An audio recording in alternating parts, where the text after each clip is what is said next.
Ang dami pong unusual na mga pangyayari.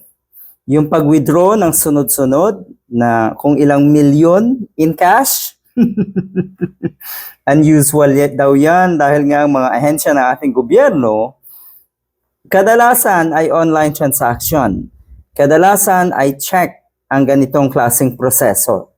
Through check ang ginagamit na transaction, hindi cash.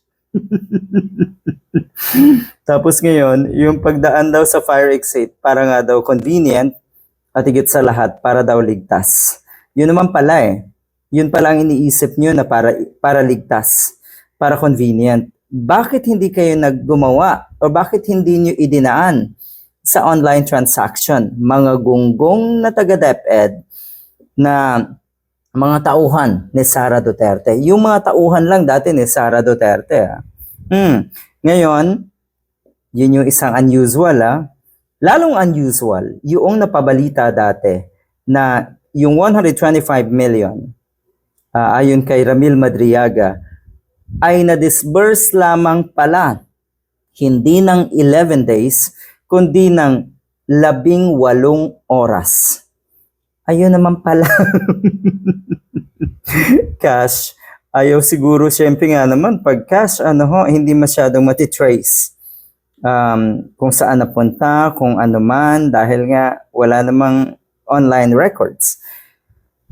Masaklap to dahil ang totoo, yung testimonya nga daw netong Land Bank Executive, etong manager ng Land Bank, ay tugmang-tugma sa sinasabi or sa testimonya naman ni Ramil Madriaga na dating bagman ni Sara Duterte.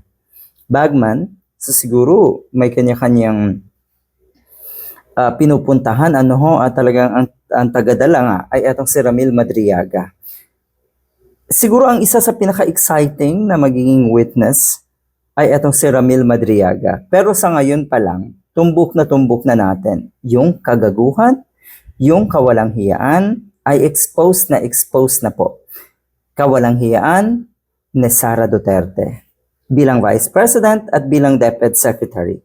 Nakakagigil At lalo na tong mga diehard na naniniwala pa rin at bulag-bulagan pa rin. At kuno ay gawa-gawa pa rin etong lahat ng ito. Grabing istorya to. Grabing script ito kung sakali, kung talagang gawa-gawa ito. Ang daming testigo na halos or pareho magkakatugma ang sinasabi. Katulad nga na itong dating Land Bank branch manager, executive, at syempre nga na itong si Madriaga. Nagkatugma yung testimonya ni Ramil Madriaga tsaka nitong witness or first witness na former bank manager. Tama, 4 na bag yung pinaglagyan ng cash. 50 million at isang 35 million. There's a striking coincidence. Coincidence nga lang ba talaga ito? Or talagang sadyang may nangyaring kawalang hiyaan? Unti-unti na. Ito na yun nai-expose na. At kung kayo ay may mga kakilalang dati ay bilib na bilib pa rin kay Sara Duterte at ngayon ay medyo natatauhan na, kahanga-hanga yung mga ganyang tao. Pero kung hanggang ngayon ay tuwang-tuwa pa rin kahit unti-unti nang na-expose nga ang pinakamatitinding baho na itong si Sara Duterte, matinding katangahan na yan ng kung sino man na naniniwala pa rin na inosente si Sara Duterte.